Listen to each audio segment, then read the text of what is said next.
ние мислиме дека ние со четворица ќе победиме против 20 од најискусните, возрастни, со искуство.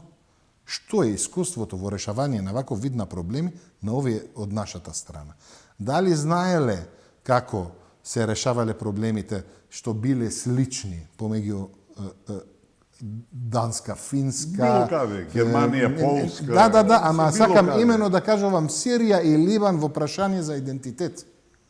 Бидејќи Либан е вештачка држава, вештачко политички субјект креиран, нели и спорот што беше помеѓу нив или спорот како беше помеѓу Саудиска Арабија и Кует.